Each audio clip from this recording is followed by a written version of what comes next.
Selamat siang para netizen dimanapun kita berada, salam inspirasi bagi kita semua. Salut sama Partai Nasdem. Padahal Partai Nasdem sudah dipersiapkan menteri dari seorang Prabowo, ya. Mereka tetap menolak. Pak Surya Paloh ceritanya ya bercerita ya bahwa Partai Nasdem itu tidak bisa dibeli dan tidak bisa ditawar. Sebagai institusi politik, mereka tetap berpegang teguh pada prinsip bagaimana etika-etika dalam dunia politik. Artinya apa? Artinya Partai Nasdem ini, Pak Surya Paloh ini tidak berdarah-darah memenangkan Prabowo Gibran, tiba-tiba ditawari menteri, mereka menolak. Satu-satunya partai yang kemudian mereka menolak yaitu adalah Partai Nasdem. Ya nggak tahu dengan yang lain begitu kan ya. Coba kita baca ini. Prabowo sediakan kursi menteri tetapi Nasdem menolak. Mereka konsisten sebagai lembaga institusi politik ya di mana di situ tetap berpegang teguh pada etika-etika yang ada. Sangat luar biasa dan saya apresiasi luar biasa kepada Partai Nasdem ini begitu kan. Dan bahkan kabarnya Partai Nasdem ini masuk tetap mendukung Prabowo Gibran tapi tidak masuk dalam kabinet Prabowo Gibran. Ini bisa saja dicap sebagai terafiliasi kepada oposisi ya. Saya kira apa yang dilakukan oleh Pak Surya Paloh sangat luar biasa ya. Dia tidak tertarik pada kekuasaan. Berbeda dengan partai-partai yang lain, ada yang kemudian tidak tahan menjadi oposisi ya. Apakah Partai Nasdem ini akan tetap setia bersama perubahan atau tidak? Saya kira tetap bersama dengan Anies Baswedan. Wow, keren ya. Makanya politik itu bukan soal dapat jabatan atau kekuasaan, tapi etika yang kemudian dilihat oleh masyarakat, yang dibaca oleh masyarakat. Apa etikanya ya? Makanya sebagai institusi politik, maka Pak Surya Paloh sangat luar biasa sekali menolak dengan ini begitu kan ya. Makanya kekuasaan itu sangat indah sekali begitu, sangat indah. Tapi ya mau bagaimana lagi, kekuasaan tidak selamanya itu indah ya. Prabowo sediakan kursi menteri tetapi Nasdem menolak. Lagi-lagi ditolak oleh Partai Nasdem ya. Gimana nggak nolak ya? Bukan menteri strategis kayak dulu seperti Jaksa Agung ya. Namanya calon pilpres berseberangan dengan Wowo dan Wiwi. Harusnya PKS dan Nasdem itu tahu diri ya, komit pada perubahan jadi oposisi.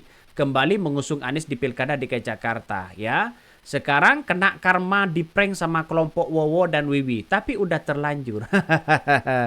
Kabarnya PKS sudah mengajukan salah satu rektor begitu kan yang untuk gabung kepada kabinet Merah Putih. Tapi pada ujung-ujungnya kalau bukan kader sendiri gimana begitu? Katanya PKS itu ya mengusung Suswono pada Pilkada 2024 ini di Pilgub Jakarta. Kabarnya bahwa PKS ini sistemnya adalah sistem pengkaderan. Tapi kalau soal menteri kenapa diberikan ke orang lain? Padahal itu bukan kader, tapi ya lebih dekatlah dengan PKS. Artinya apa? Artinya kan konsistensi untuk menjadi dorongan di situ kan tidak konsisten, mencela-mencela juga begitu kan. Katanya sistem pengkaderan harus utamakan kader, tapi pada ujung-ujungnya calon menteri mereka bukan kader. Seharusnya kan orang-orang yang punya potensi di situ kan seharusnya kader begitu. Kenapa bukan kader PKS? Dan itu jawabannya begitu kan ya.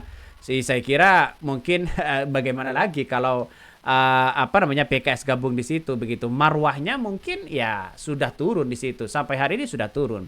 Sebaliknya Nasdem bersama rakyat saja menjadi oposisi karena kalau semua partai masuk kabinet siapa yang menjadi oposisi? Dunia berpolitik kan kalau tidak ada oposisi ibarat sayur kurang garam rasanya hambar. Padahal yang pengen banget di kursi adalah PKS. Ada raut wajah kecewa dari petinggi PKS sudah rela berkorban ya dengan mengkhianati Anies Baswedan dan menghambakan diri pada Kim plus cuma kena prank. Masa kalah sama Anies ya, Mata dan Fahri Hamzah. Anies Mata dan Fahri Hamzah.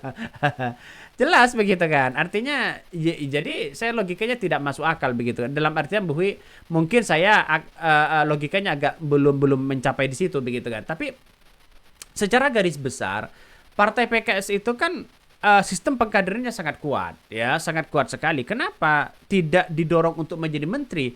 Toh pada akhirnya PKS masuk pada Kim, orang-orang akan membaca masuk di istana, di pusaran istana begitu kan. Berbeda dengan Nasdem, para menteri-menteri mereka tidak ada begitu kan ya, dimasuk di kabinet Prabowo Gibran. Artinya kader-kader mereka. PKB sudah jelas di situ. PDIP nampaknya sama dengan Partai Nasdem. Makanya kalau toh pada hakikatnya Nasdem ini ya menolak keras untuk masuk di kabinet Prabowo, saya kira tepat begitu. Mereka akan konsistensi bersama perubahan. Ya jadi ya setengah diprank begitu kan ya, bagaimana PKS ini begitu. Coba kita baca lagi ya beritanya. Ini sangat luar biasa beritanya untuk untuk melihat apakah Nasdem akan tetap konsisten ya bersama di luar pemerintah atau bagaimana. Ini Prabowo sediakan kursi menteri tetapi Nasdem menolaknya. Ketua Umum Partai Nasdem Surya Paloh mengungkapkan bahwa Presiden Prabowo Subianto menyediakan kursi menteri di Kabinet Merah Putih, namun Nasdem menolaknya. Menurut Paloh, Prabowo meminta Nasdem menyampaikan kepada publik soal penolakan itu. Bahkan Surya Paloh mengakui bahwa Partai Nasdem mendapatkan tawaran kursi menteri dari Presiden Presiden Prabowo ya, tetapi partainya tidak mengambil tawaran tersebut. Paloh menegaskan partainya tidak mengambil jatah kursi menteri pada kabinet pemerintah Prabowo Gibran karena tidak ingin menjadi pragmatis demi kepentingan pendidikan politik dalam kehidupan berbangsa dan bernegara. Jelas begitu kan? Artinya apa? Artinya kekuatan dari Partai Nasdem di situ tidak dipungkiri bahwa politik itu kan dinamis begitu kan. Bahkan sekarang ini bahwa sosok dari seorang Partai Nasdem ini, dari Surya Paloh ini masih bersikeras untuk menolak bagaimana gabung kepada Prabowo Gibran. Akibatnya apa? Akibatnya mungkin ya yang dibaca oleh oleh masyarakat di kalangan politisi ya Partai Nasdem tidak sepragmatis itu begitu kan ya. Tapi kalau toh pada hakikatnya seperti Partai Nasdem lalu kemudian hanya disuruh orang menjadi menteri, ya itu bagian dari Partai Nasdem, saya kira juga salah begitu. Kenapa? Seharusnya Partai PKS ini seharusnya kalau sudah gabung kepada Kimplas, dan mengusung Suswono di situ kan masuk di pusaran pemerintahan dari seorang Prabowo begitu. Artinya ada koneksi lah kepada pusat atau presiden. Maka setidaknya gabung aja begitu kan ya, daripada sudah malu-malu kucing, citranya sudah luntur, ya mending gabung aja sekalian. Seperti Pak Fahri Hamzah, Anies Mata, mereka dapat sebagai menteri dan wamin di situ. Ya inilah kalau toh pada hakikatnya gimana begitu, saya susah untuk membicarakan masalah soal itu begitu kan. Tapi saya cukup apresiasi sebesar-besarnya kepada Partai Nasdem yang telah menolak bersikeras ya masuk gabung kabinet Prabowo Gibran ini. Prabowo Subianto dan Gibran Rakabuming Raka resmi menjabat sebagai presiden dan wakil presiden ya usai mengucapkan sumpah jabatannya.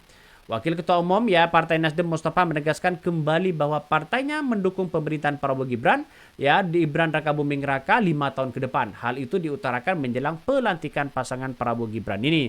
Jadi ya kalau mau gabung ya saya kira konsistensi dari Partai Nasdem kita tahu aja begitu kan. Artinya sekarang tandai aja bahwa apakah Partai Nasdem ini tahan menjadi oposisi atau tidak begitu. Jadi saya kira di kementerian seorang Prabowo ini ya kita lihat saja orang-orang itu aja begitu kan. Tidak ada terobosan baru dan penyegaran baru di kementerian itu. Makanya PDIP agak enggan ya, Pak Surya Paloh agak enggan ya, PKS ya mau tidak mau maju mundur.